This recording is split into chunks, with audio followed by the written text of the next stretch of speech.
Bueno, hermanos, pues buenos días. Nos toca el capítulo 26 de Deuteronomio, un capítulo relativamente corto, pues son 19 versículos, pero donde hay muchas cosas que el Señor nos enseña y que el Señor nos recuerda en la mañana de hoy. No sé si lo habéis leído, pero bueno, intentaré leerlo también de camino y poder ir sacando aplicaciones. Mira, el capítulo 26, digamos que cambia, toca un nuevo tema, gracias, toca un nuevo tema Moisés, o el Señor por medio de Moisés, y habla sobre el tema de la gratitud, como ha dicho nuestro hermano, ofreciéndole una parte de lo mucho que le iba a dar al pueblo. Y esta es una orden que el Señor da a su pueblo para cuando hubiera entrado en la tierra de Canaán, cuando ya lo hubiera conquistado y se hubiera asentado en ella. Y comienza ese capítulo 26 haciendo una cosa que suele hacer durante todo el libro de Deuteronomio. Y dice allí: cuando hayas entrado en la tierra que Yahvé tu Dios te da por herencia y tomes posesión de ella y la habitéis. Y aquí el Señor le vuelve a recordar por medio de Moisés que toda esa conquista que van a realizar, que toda esa tierra que van a poseer, no es por su esfuerzo, no es por su poder, por el poder del pueblo, me estoy refiriendo, sino por el poder de Dios. Es Dios, el Rey y soberano, y Él es el que les va a conceder la tierra. Él es el que les va a dar la victoria sobre todos los pueblos cananeos que habitan allí en aquella tierra. Y que el Señor decide echarlos a causa del pecado, a causa de sus abominaciones, como leemos en el libro de Génesis, cuando se lo dice a Abraham, para darle esa tierra al pueblo escogido, al pueblo de Israel. Y hermano, esto también nos recuerda a nosotros algo muy importante. De que nosotros tenemos una herencia en los cielos, no por nuestro bien hacer, no por nuestro poder, no porque somos más buenos que nadie o que el resto, sino por su infinita misericordia. Él ha sido el que venció en la cruz del Calvario, Él ha sido el que nos ha dado la victoria y el que nos da la victoria cada día. Sobre el pecado, sobre el enemigo, sobre nuestro enemigo, Satanás y sus huestes, para vivir como a Él le agrada. Es Dios y solamente Dios. Lo que Dios le estaba pidiendo al pueblo era tener fe y confianza y obediencia. ¿Qué es lo que tenemos que hacer nosotros también? Tener fe en el Señor, confianza en Él y obedecerle, para vivir una vida como a Él le agrada. Y esto es un recordatorio que empieza desde el capítulo 1 prácticamente hasta el capítulo 34, quiero recordar, del libro de Deuteronomio, de que no es por la fuerza del pueblo que conquista la tierra de Canaán, que no es por nuestro bien hacer, que no es por nuestro poder el tener la herencia que tenemos en los cielos. Y que nuestros nombres estén escritos en el libro de la vida, como dice las Escrituras. ¿Qué habían de hacer allí cuando ya se asentasen? Versículo 2. Entonces tomarás de las primicias de todos los frutos que sacares de la tierra que Yahvé tu Dios te da. Fijaos cómo lo vuelve a recordar, y lo recuerda a lo largo de casi la mitad de los versículos de este capítulo, que es Dios quien le da todo, y la pondrás en una canasta. E irás al lugar que Yahvé tu Dios escogiere para hacer habitar allí su nombre. Fijaos de que el Señor pone un lugar y pone un tiempo. Él es el Rey soberano, el Señor y Creador, y Él es el que pone las reglas. Él es el que pone las normas. Mientras que los cananeos iban a cualquier lugar donde hubiera un altar para ofrecer sacrificio y ofrendas a sus dioses, el Señor tenía un lugar, un sitio, un lugar santo donde ofrecer lo mejor de la cosecha, lo primero, lo más fuerte, lo mejor. lo mejor para él. Y había una forma de hacerlo, que ahora veremos a continuación. Yo me pregunto, ¿le ofrecemos al Señor también nosotros lo mejor? ¿Le ofrecemos lo mejor de lo que Él nos da? Porque el Señor quería que se le ofreciese conforme a como Él bendecía. ¿Ofrecemos lo mejor de lo que Él nos da? ¿Del fruto del trabajo que Él nos ha dado? ¿Le ofrecemos lo mejor cuando lo cobramos? ¿Lo primero es para Él o lo primero es para nosotros? Al pueblo le ordenaba que lo primero, lo mejor, era para Él, para Dios. Como forma de agradecimiento, como forma de sumisión a Él, de obediencia a Él. ¿Lo hacemos nosotros? Ya cada uno tiene que contestar.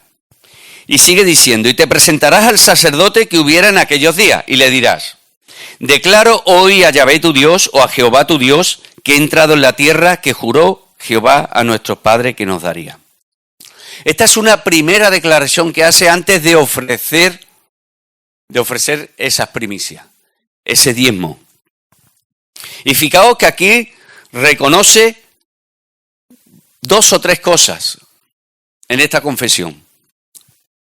Primero, que hay un Dios, Rey soberano, y que es su Dios, y que todo lo que tiene ha sido porque Él se lo prometió a sus padres, a los patriarcas, a Abraham, a Isaac y a Jacob. Y vemos que Dios es fiel a sus promesas. Él es fiel. Él no es como nosotros, porque muchas veces le fallamos. Pero Él es fiel y Él cumple sus promesas. Y Él cumplirá sus promesas, hermanos, cuando Él lo crea conveniente, cuando Él vea su tiempo, el tiempo idóneo. Y sigue diciendo allí, y el sacerdote, versículo 4, y el sacerdote tomará la canasta de tu mano y la pondrás delante del altar de Yahvé tu Dios. Entonces hablarás y dirás delante de Yahvé tu Dios. Y cada israelita tenía que hacer una confesión. Que decía, un arameo a punto de perecer fue mi padre. ¿Quién es este arameo? Jacob. Jacob dice que era arameo porque vivió en Harán cuando se fue de su casa. Y estuvo allí mínimo 14 años. ¿Os acordáis? 7 años por la primera esposa, 7 años después por la segunda esposa. Aunque todo fue por la primera. Por la que amaba, mejor dicho. Sus esposas eran de Harán y sus hijos nacieron en Harán. De ahí que dijera un Harán a punto de perecer, porque no tenían nada. Y dice, el cual descendió a Egipto y habitó allí con pocos hombres, y allí creció, llegó a ser una nación grande, fuerte y numerosa, como así se lo dijo Dios a Abraham. Y los egipcios nos maltrataron y nos afligieron y pusieron sobre nosotros dura servidumbre. Y clamamos a Yahvé, el Dios de nuestros padres, y Yahvé oyó nuestra voz y vio nuestra aflicción, nuestro trabajo y nuestra opresión. Y Yahvé nos sacó de Egipto con mano fuerte, con brazo extendido, con grande espanto y con señales y con milagros, y nos trajo a este lugar, fijaos cómo lo recuerdan en su confesión, y nos trajo a este lugar y nos dio esta tierra. Tierra que fluye leche y miel. Mientras que su padre era un errante, una persona errante, mientras que Abraham fue una persona errante, mientras que Isaac fue una persona errante, ellos tendrían una posesión. Y Dios cumplió su promesa.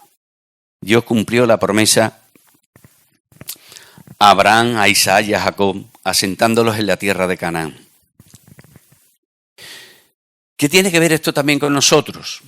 Nosotros también somos peregrinos y extranjeros en este mundo. Nosotros tenemos una patria que no está en este mundo. Nuestra patria es celestial, hermanos.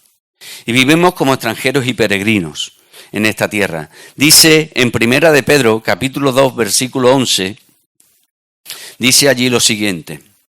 El apóstol Pedro, amados, yo os ruego, como a extranjeros y peregrinos, que os abstengáis de los deseos carnales que batallan contra el alma.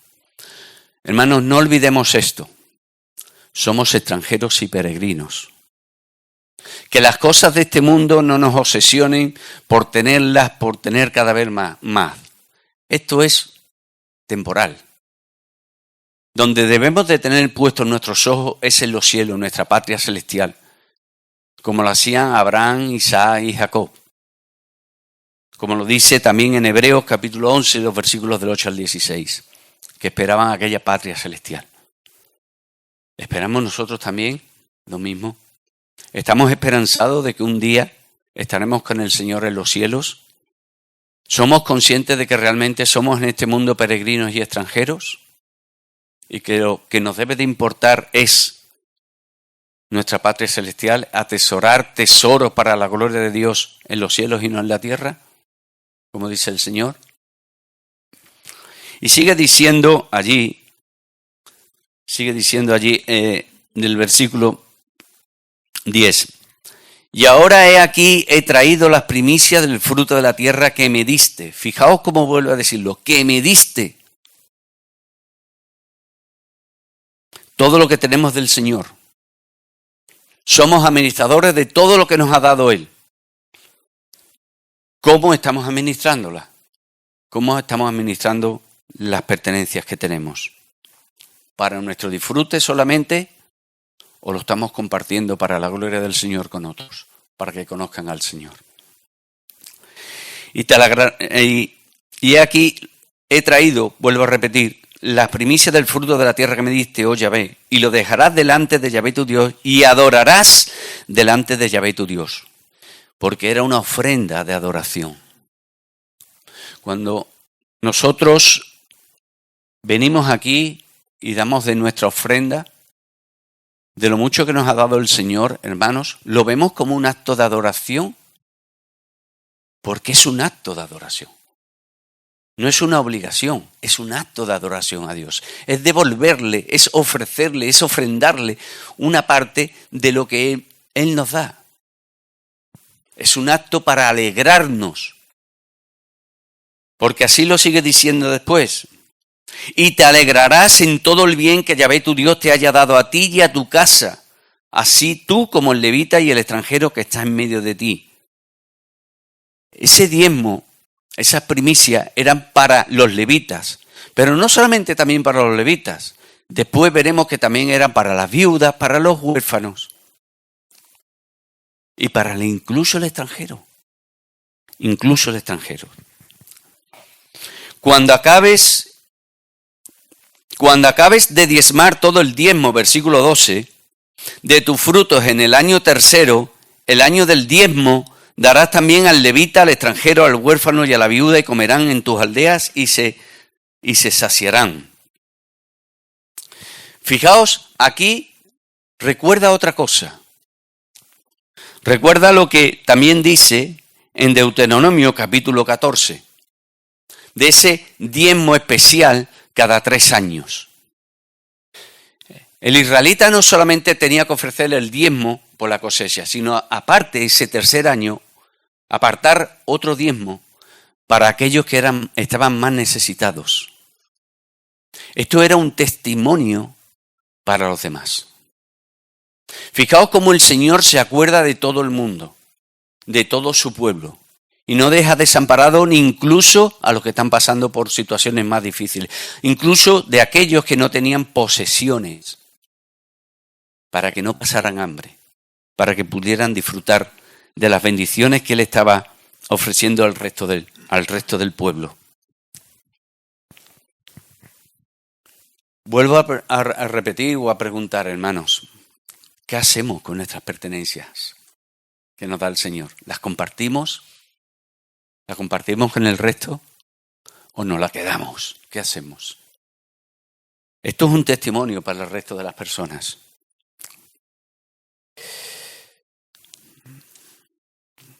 Seguimos. Y dirás, y fijaos lo que dice al final del versículo 12, que no quiero que se me quede atrás. Y dice que daría todo esto al extranjero, al levita, al extranjero, al huérfano y a la viuda, y comerán en tus aldeas, y fijaos lo que dice, y se saciarán. Y se saciarán. El Señor da en abundancia. Da en abundancia. También a los que más lo necesitan, para cubrir sus necesidades. Versículo 3 en adelante, hasta el versículo 16. Y dirás delante de Yahvé tu Dios, he sacado lo consagrado de mi casa y también lo he dado al levita, al extranjero, al huérfano y a la viuda, conforme a todo lo que me has mandado. No he transgredido tus mandamientos ni me he olvidado de ellos. Fijaos cómo declara su obediencia a Dios, al mandato del Señor. Cómo la idea del pueblo en todo momento era obedecer a aquel que lo había liberado de la esclavitud. ¿Es esta nuestra actitud también? Muchas cosas, ¿verdad? Muchas preguntas, ¿verdad? Que nos está recordando el Señor en esta mañana, ¿verdad? ¿Es esta nuestra actitud? ¿Buscamos el obedecerle en todo lo que Él nos pide? ¿Lo hacemos de corazón o cómo lo hacemos? Ni me he olvidado de ellos. No he comido de ellos en mi luto. Es decir, cuando está pasando por un momento en que algún familiar ha muerto. Porque recordemos, hermanos, que si se tocaba a algún muerto quedaba inmundo durante varios días. No se podía ofrecer esa ofrenda habiendo estado enlutado, estando inmundo por tocar a un cuerpo muerto. No he comido de ello en mi luto, ni he gastado de ello estando yo inmundo, porque había que purificarse para ofrecer esta ofrenda, estas ofrendas. Y además dice, ni de ello he ofrecido a los muertos, una costumbre cananea de ofrecer alimento a los muertos. Y me acordaba también que creo recordar bien que, no sé si decir Latinoamérica, Sudamérica, Centroamérica, no lo sé si decir, pero allí también se ofrece alimento a los muertos, ¿verdad? Hay un día en que se ofrece alimento a los muertos. En México, exactamente. Pues eso era una práctica cananea y no debía de hacerse. Eso era abominación a Dios. He obedecido a la voz de Yahvé mi Dios, he hecho conforme a todo lo que me has mandado. Fijaos que su obediencia es total, debe de ser total a Dios. A Dios no le vale la obediencia parcial. No somos casi cristianos, no somos casi creyentes. Tenemos que demostrar que somos verdaderamente creyentes, obedeciéndole en todo. Y fijaos una petición, mira desde tu morada santa, fijaos cómo reconoce el señorío, la soberanía de Dios. Mira desde tu morada santa, desde el cielo, y ahora viene la petición. Y bendice a mi casa. ¿Eso dice? No, dice, y bendice a tu pueblo Israel. A todo el pueblo de Israel. A todos. Bendice a tu pueblo Israel y a la tierra que nos has dado, como juraste a nuestros padres, tierra que fluye leche y miel. Fijaos la petición. Señor, danos el pan de cada día. Danos el sustento. Cuando oramos, hermanos, cuando nos presentamos delante de Dios, ¿reconocemos primeramente su señorío? ¿Lo hacemos? ¿Reconocemos su soberanía sobre este mundo y sobre nuestras vidas? ¿Lo reconocemos? Cuando pedimos solo para nosotros, pedimos también por los demás. Somos reyes y sacerdotes, y los sacerdotes intercedían por el pueblo y servían al pueblo. Y terminamos, versículos 16 al 19. Yahvé tu Dios te manda hoy que cumplas estos estatutos y decretos. Cuida pues de ponerlos por obras, no de cualquier forma, con todo tu corazón y con toda tu alma. Hay una única forma de obedecer a Dios, y es con todo el corazón y con toda el alma. ¿Qué es lo que dice el Señor en Deuteronomio 6? ¿Qué es lo que dijo el Señor Jesucristo cuando le preguntaron, Maestro, ¿cuál es el mayor de los mandamientos? Amarás al Señor con todo tu corazón, con toda tu alma, con todo tu ser y con todas tus fuerzas. Es la única manera de amar a Dios. Es la única manera de poder obedecer a Dios, haciéndolo con todo el corazón y con toda el alma.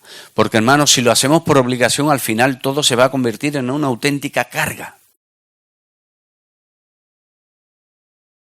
Y muchas veces vamos a fallar.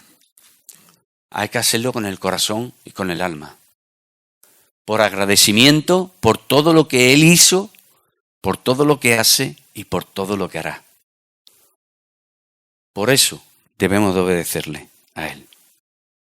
Y debemos de darle la gloria y la honra. Has declarado, versículo 17, has declarado solemnemente hoy que Yahvé es tu Dios. Es un pacto. Está haciendo un pacto. Está renovando un pacto. Dentro de unos momentos vamos a recordar el pacto que hicimos con el Señor, tomando del pan y del vino. Estamos como renovando nuestro pacto con Él. Un pacto en el que aceptamos que Él es el único Dios en nuestras vidas. Pongo un ejemplo muy sencillo, especialmente para los casados o para los futuros matrimonios que hay aquí. Es igual que cuando nos casamos, hacemos un pacto con nuestra pareja. Y cuando le declaramos que tú eres mi esposa, de que ella va a ser mi esposa, de que él va a ser mi esposo, estamos diciendo que el resto no lo va a ser. Que solamente vamos a vivir para ella o para él, pero no para el resto. Estamos negándonos a los demás para entregarnos a la otra persona, a la otra pareja.